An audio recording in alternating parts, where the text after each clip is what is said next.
저는 오늘 이 말씀으로요, 부활신앙으로 고난을 이겨내는 삶을 살라라는 제목으로 귀한 은혜의 말씀을 함께 나누기를 원합니다.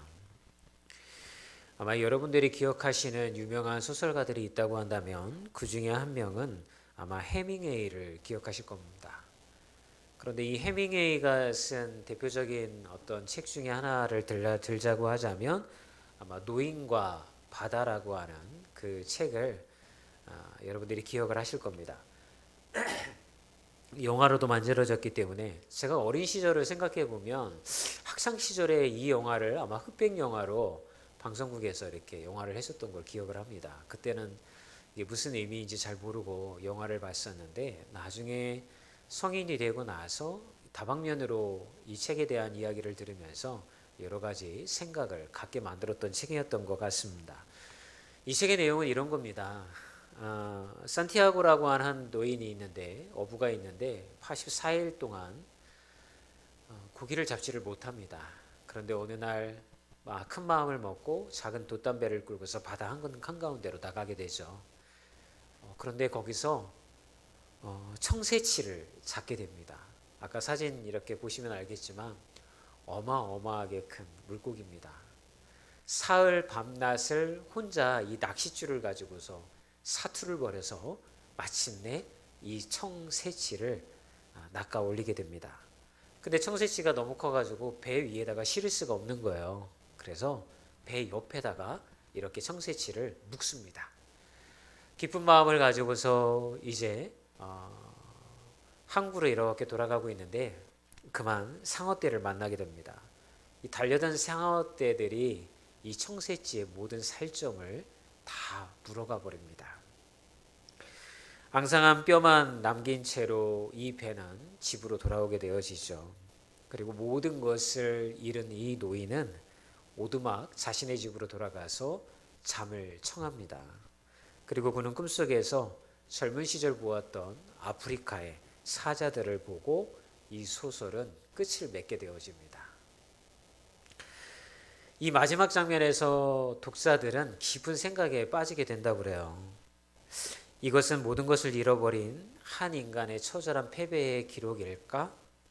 아니면 앙상한 뼈만 남았을지라도 최선을 다한 인간의 위대함을 보여주는 걸까? 어쩌면 사자 꿈을 통해서 다시 일어설 수 있다라고 하는 희망을 암시해 주는 걸까? 해밍웨이는 말을 하지 않습니다.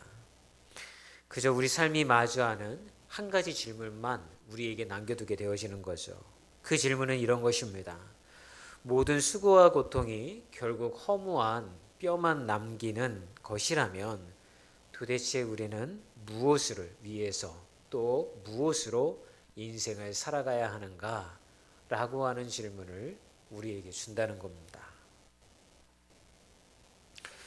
여러분, 우리가 살아가는 이 서울이라는 도시는 참 거대한 도시입니다. 여러분, 어쩌면 우리는 평생에 걸쳐서 이 거대한 바다와 같은 서울이라는 도시에 살면서 청새치를 낚기 위하여서 애를 쓰는 것 같아요.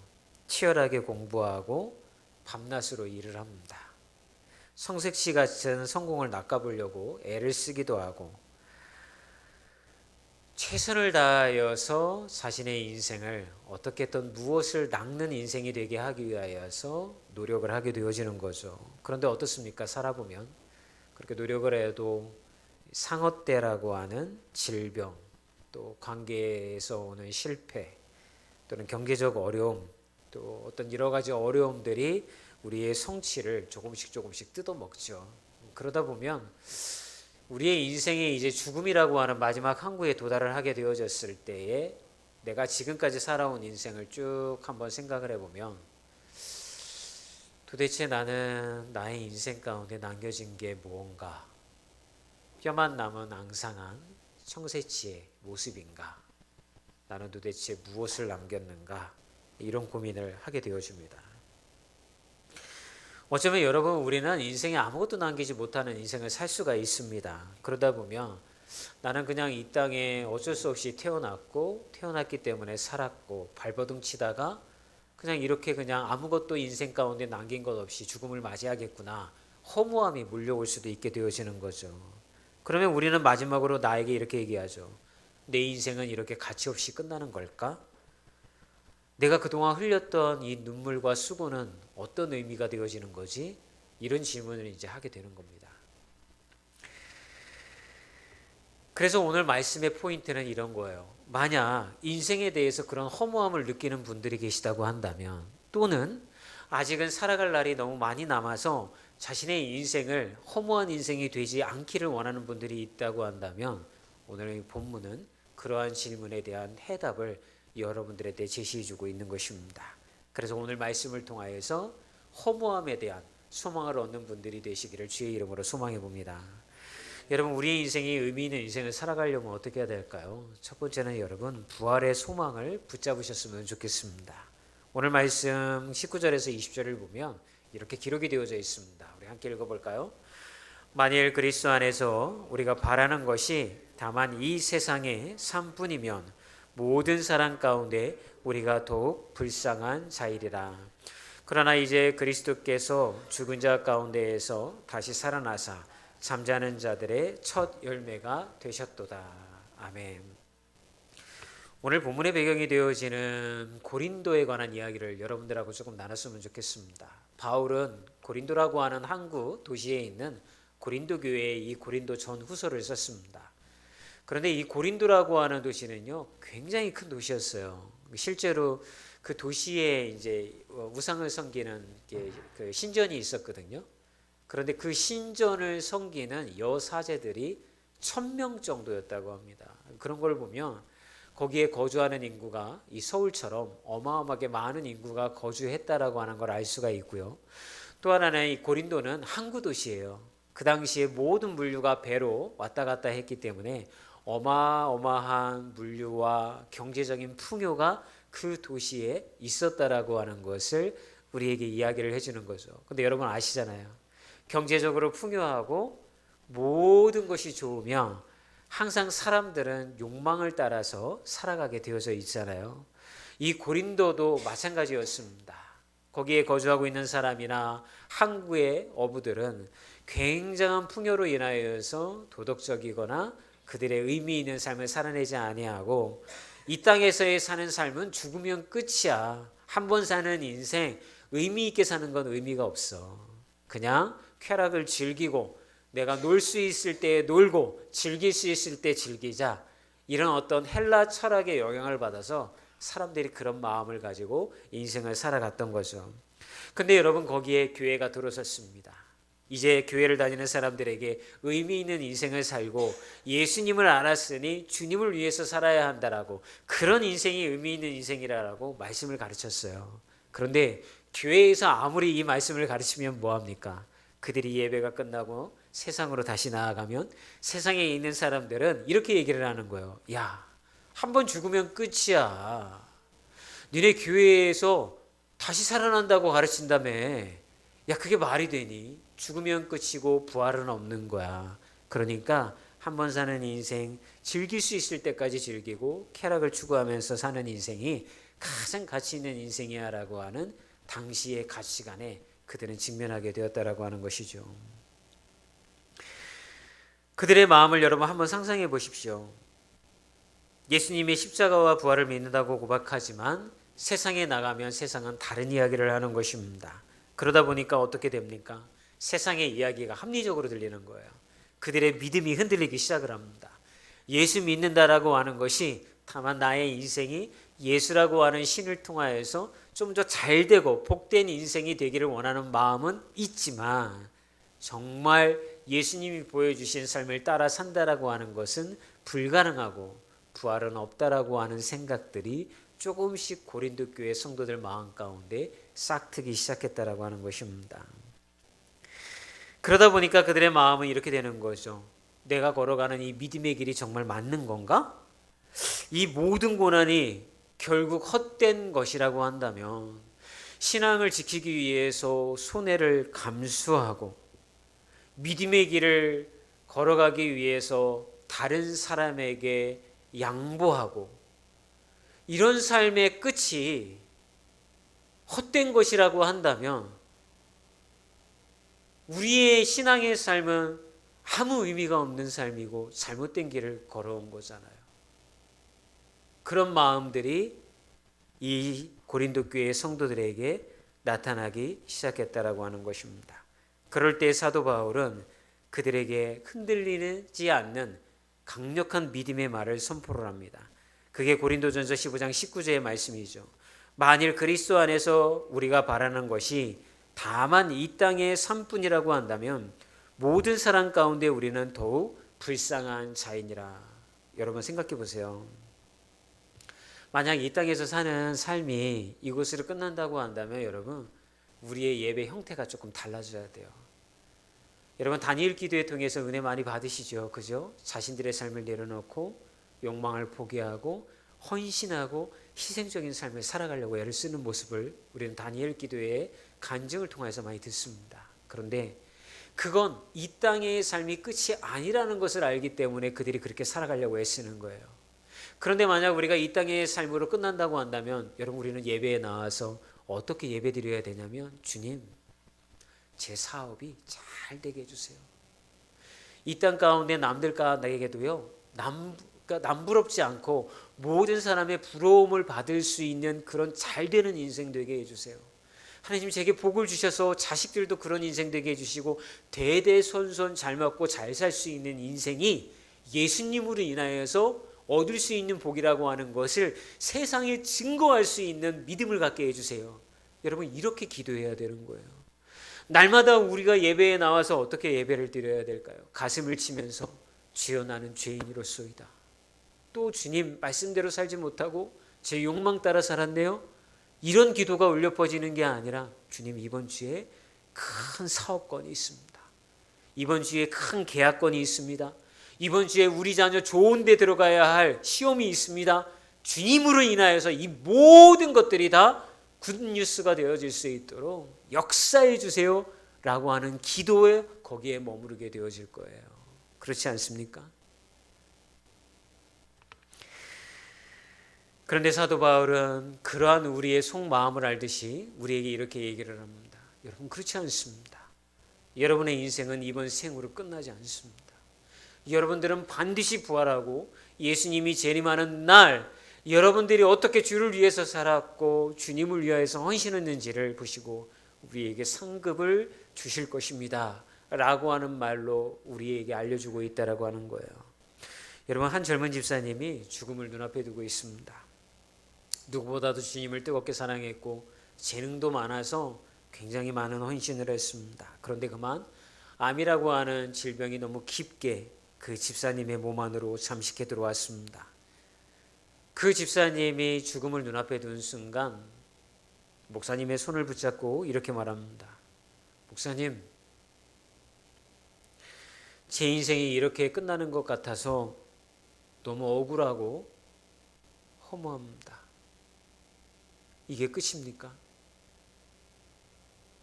그러자 목사님은 그의 눈을 지그시 바라보며 이렇게 이야기를 합니다. 집사님, 이게 끝이 아닙니다.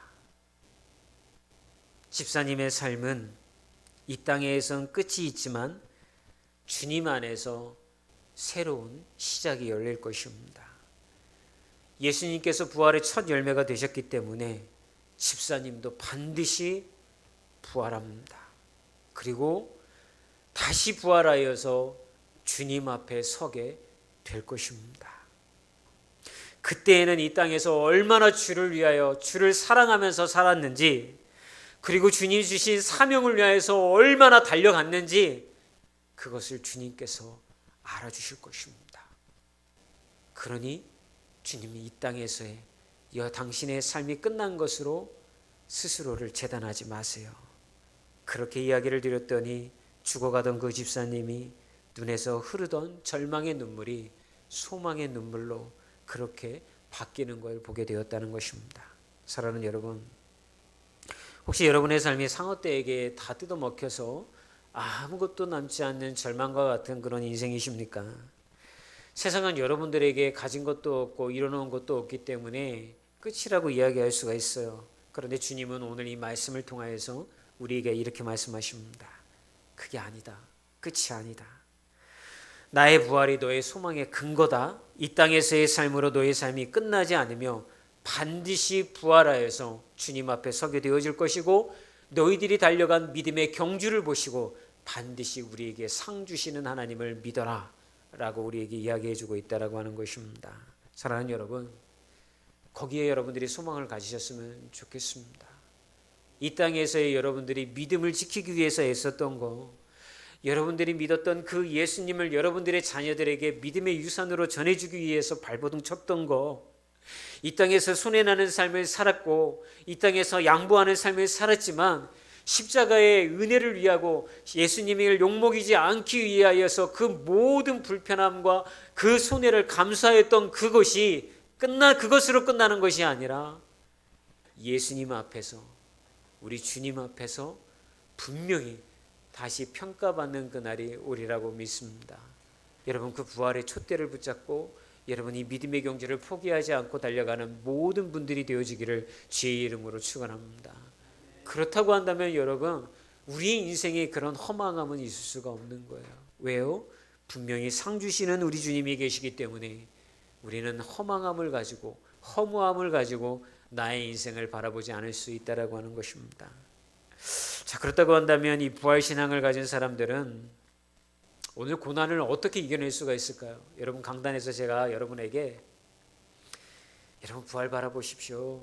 여러분 인생은 의미가 있습니다. 그 부활의 신앙을 가지고 고난을 이겨내십시오. 아무리 얘기해도 여러분들이 예배가 끝나고 세상으로 나아가면 바로 여러분의 눈앞에 닥쳐오는 것은 걱정과 근심과 고난과 어려움의 문제잖아요. 그렇죠? 목사가 해결해 주는 것이 아니라 여러분들이 해결하고 나가야 할 삶의 무게들이 있잖아요. 그런데 그걸 아시는 것처럼 오늘 주님은 우리에게 이렇게 헤쳐나가라고 이야기해 주시고 계세요. 두 번째는 오늘의 눈물을 이기는 내일의 약속으로 살아가라라고 이야기해 주고 계시다는 거예요. 여러분, 오늘 15장 57절과 58절을 보면 이렇게 사도 바울이 이야기를 합니다. 우리 주 예수 그리스도로 말미암아 우리에게 승리를 주시는 하나님께 감사하노니 그러므로 내 사랑하는 형제들아 견실하며 흔들리지 말고 항상 주의 일에 더욱 힘쓰는 자들이 되라. 이는 너의 수고가 주 안에서 헛되지 않은 줄 알미라. 여러분의 수고와 여러분의 애씀이 주 안에서 결코 헛되지 않을 것입니다. 여러분들이 주님을 붙잡고 살아가면 여러분 고난 안에서도 분명하게 소망의 눈으로 그거를 바라보는 영안이 열릴 줄 믿습니다.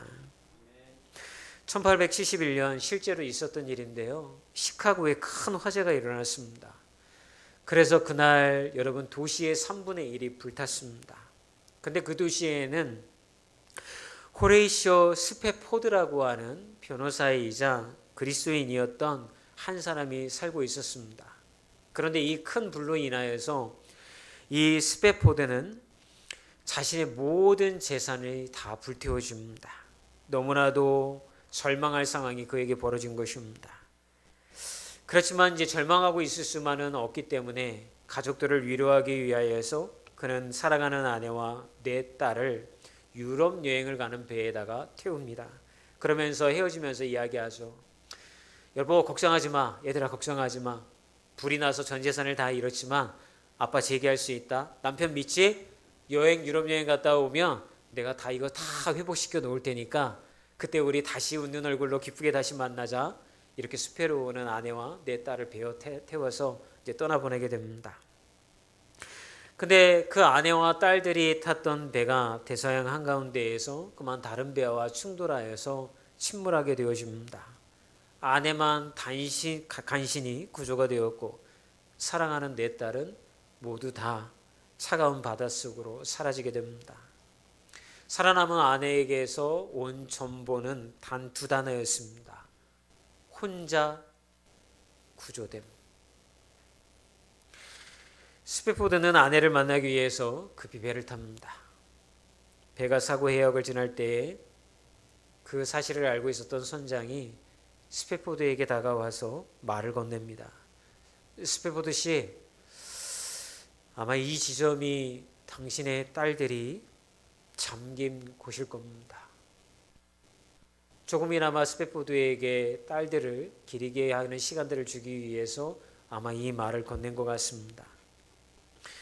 그 깊이를 알 수 없는 슬픔의 한가운데에서 그는 무엇을 할 수 있었을까요? 여러분, 만약에 우리가 자녀를 그렇게 예쁘고 귀엽고 내 생명과 같은 내 자녀가 바닷속에 잠겼다고 한다면 그리스도인으로서 아마 그 자리에서 우리가 할 수 있는 건 감사가 아닐 겁니다. 하나님을 원망하고 절규하고 그리고 저주할 수도 있었을 거예요. 그런데 갑자기 스페포드 씨는 펜을 꺼냅니다. 그리고 자기의 수첩에다가 시를 써내려가기 시작을 합니다. 내 평생에 가는 길 순탄하여 늘 잔잔한 강 같든지 큰 풍파로 무섭고 어렵든지 나의 영혼은 늘 평안하다. 그가 쓴 이 찬송시가 우리가 알고 있는 찬송가 413장의 찬송이 되었습니다. 우리 이 찬송 함께 불러볼까요?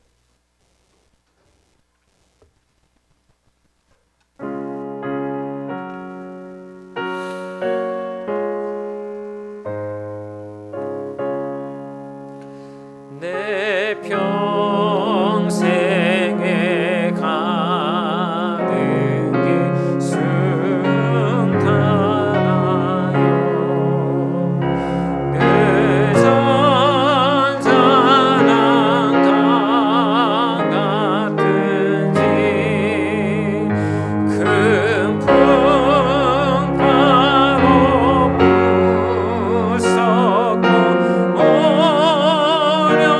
같은지 큰 풍파로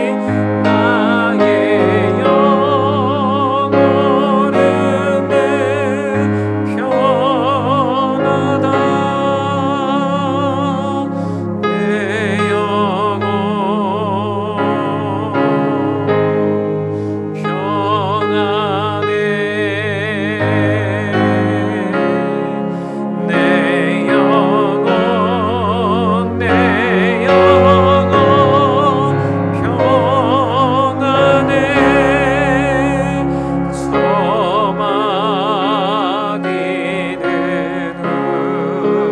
저마디는 우리를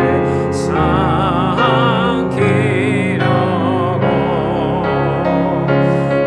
입 벌리고 달려와도 주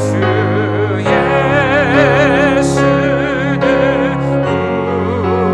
우리의 대상 되니 끝내 싸워서 이기리라. 내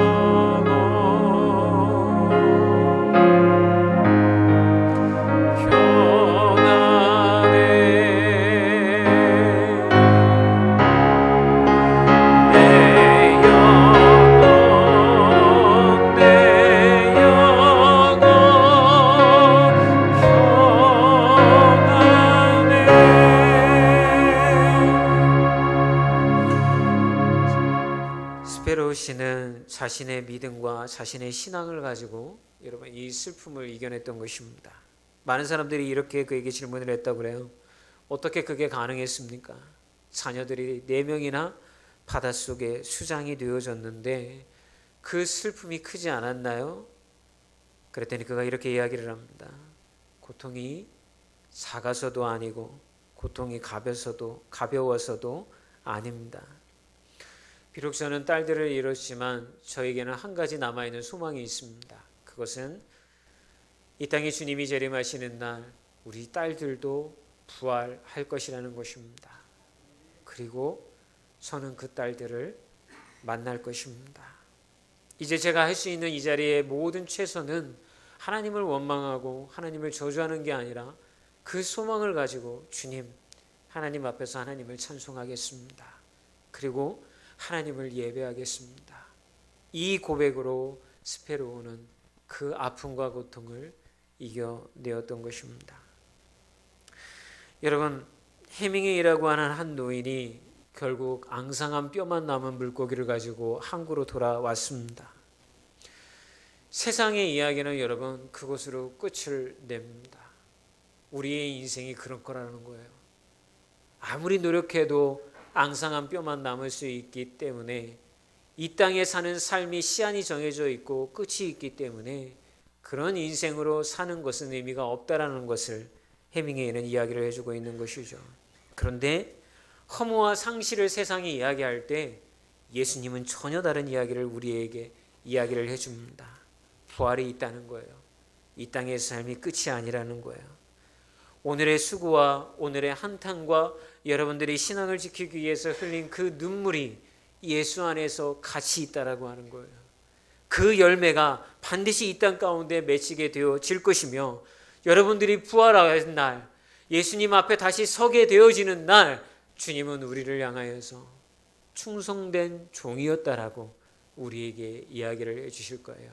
사랑하는 여러분, 그것을 바라보면서 이 땅에서 살며 믿음의 경주를 최선을 다해서 걸어가는 모든 분들이 되어지기를 주의 이름으로 축원합니다.